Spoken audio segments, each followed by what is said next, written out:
پروردگار عالم لسان الواعظین کے درجات کو بلند فرمائے۔ لسان الواعظین ایک ایسی عظیم ترین شخصیت تھے جو صرف آپ کی بستی کے لیے وجہ زینت نہیں تھے، بلکہ پورے ہندوستان کے لیے وجہ زینت تھے۔ ان کا وجود ہمارے ملک کی شناخت تھا۔ ہم جب باہر جاتے مجلس پڑھنے کے لیے، میں کینیڈا گیا، کویت گیا، پاکستان گیا اور دوسرے ملکوں میں گیا، جہاں بھی گیا ہر جگہ میں نے یہ دیکھا کہ لسان الواعظین کے چاہنے والے موجود ہیں، ان کی خطابت کے مداح موجود ہیں، ان کے قلمی شہپاروں کے قدردان موجود ہیں۔ اور جب یہاں کے بزرگ علماء کا ذکر آتا ہے ہندوستان کے، جب ملک سے باہر ہم جاتے ہیں اور کبھی بھی ذکر ہوتا ہے ہندوستان کے علماء کا، تو ان بزرگ علماء میں ایک نمایاں ترین شخصیت مولانا مظاہری صاحب قبلہ کی تھی۔ لوگ آپ کے بارے میں استفسار کرتے تھے کہ قبلہ کیسے ہیں، خیریت سے ہیں، مجلس سے پڑھ رہے ہیں نہیں پڑھ رہے ہیں۔ طبیعت کی خرابی کی اطلاعیں تھیں ان کے چاہنے والوں کو جو باہر ہیں، قلیل ہیں، کافی دن سے بستر پر ہیں، تو فکر مند رہتے تھے لوگ۔ اور ایک ایسے عالم دین کو ہم نے کھویا ہے جو صرف علم دین ہی نہیں رکھتے تھے، بلکہ علم سخن سازی میں بھی ملکہ رکھتے تھے۔ آپ نے ان کے اشعار بھی سنے ہوں گے۔ ان کے اشعار میں وہ رفت ہے، وہ بلندی خیال ہے جو اردو کے اعلیٰ ترین شعراء کے یہاں پائی جاتی ہے۔ وہ فکری عناصر، وہ نظری مباحث جو شعر کا حسن ہوتے ہیں۔ اور ایسے بہت کم علماء ہیں ہمارے یہاں کہ جنہیں علم دین کے ساتھ ساتھ علم سخن سازی پر بھی دسترس ہو۔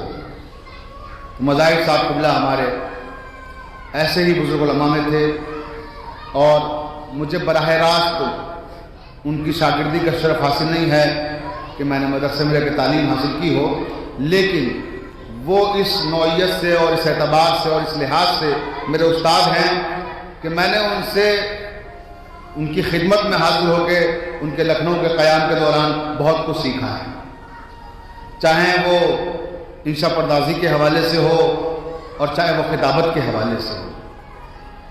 ہم نے مختلف موضوعات پر ان سے استفادہ کیا ہے، ان کی گفتگو سے بہت کچھ سیکھا ہے، کیونکہ وہ جس سبجیکٹ پہ بولتے تھے، وہ گفتگو کرتے تھے، تو اس سبجیکٹ اور اس موضوع کے جتنے بھی نشر و فراز ہوتے تھے ان سب پر گفتگو کر کے اصل موضوع کو منور کرتے تھے، روشن کرتے تھے، تاکہ طالب علم کے ذہن میں کوئی اشکال نہ رہ جائے۔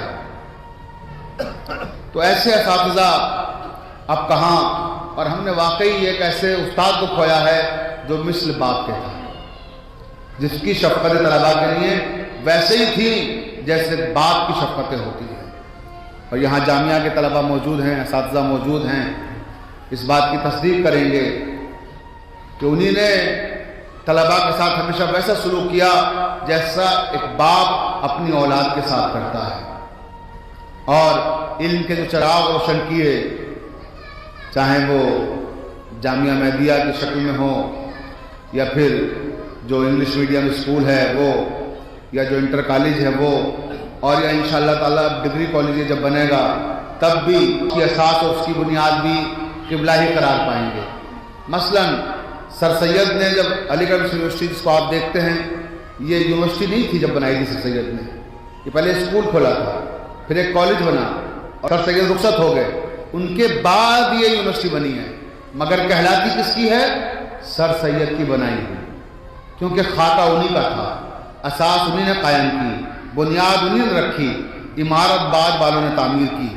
اسی طرح سے یہ جامعہ مہدیہ کی شکل میں جو ایک علمی ورثہ ہے، ایک علمی اثاثہ ہے، مولانا ریاض اسکری صاحب قبلہ، ان کے برادران اور ان کے جو متعلقین ہیں، ہمارے سعید بھائی اور دیگر اعزاء و قارب جو ان سے وابستہ ہیں، بستی کے دوسرے لوگ جو ان سے جڑے ہوئے ہیں، ادارے کو فروغ دینے کے لیے گامزن ہیں ہر لمحہ ہر وقت، جو ہر طرح سے تعاون کر رہے ہیں، لیکن اس کا سرچشمہ کون ہے؟ مولانا مظاہری صاحب اللہ. اس کی جڑ کون ہے؟ اس کی اساس کون ہے؟ مولانا مظاہر صاحب اللہ. یہ کیسا درخت لگا کے گئے ہیں کہ جس کی چھاؤں میں ہزاروں سال بعد بھی کوئی آ کے بیٹھے گا تو اس کا ثواب مولانا مرحوم ہو جائے. علم کا ایک ایسا درخت ہے جو تراوٹ درخت بن گیا ہے.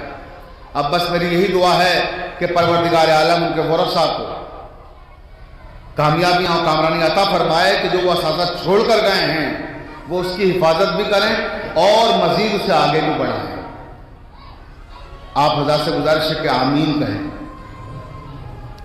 میں دعا کر رہا ہوں، آپ آمین کہیں، کیونکہ یہ جو دعا ہے نا، اللہ جانے کس مومن کی دعا قبول ہو جائے کہ دعا کرے میرے ساتھ کہ پروردگار عالم اس کالج کو اور اس علمی اثاثے کو جلد از جلد کسی ڈگری کالج میں یا یونیورسٹی میں تبدیل کر دے. الہی آمین. جزاک اللہ. پروردگار عالم آپ کو بہترین جزا عطا فرمائے اور آپ کا شمار اہل علم میں ہو اور علم کو فروغ دینے والوں میں ہو. علم کے راستے میں رکاوٹیں پیدا کرنے والے آپ نہ بنے گا. علم کے راستے میں کبھی بھی کوئی ایسی وجہ آپ نہ بن جائیں کہ جس سے کسی طالب علم کا راستہ رک جائے اور زندگی بھر کے لیے قبر میں عذاب کے مستحق قرار پائے. نہ جانے کون آپ کے کسی اس طرح کے اقدام سے جو علمی اداروں میں رکاوٹیں پیدا ہوتی ہیں، کون طالب علم علم سے محروم رہ جائے اور اس کی وجہ آپ قرار دیے جائیں اور ہمیشہ قبر میں عذاب نازل ہوتا رہے. ایسا کام کریں جس سے ہمیشہ قبر میں رحمتیں نازل ہوں، برکتیں نازل ہوں. صلوات پڑھ لیں محمد والے محمد.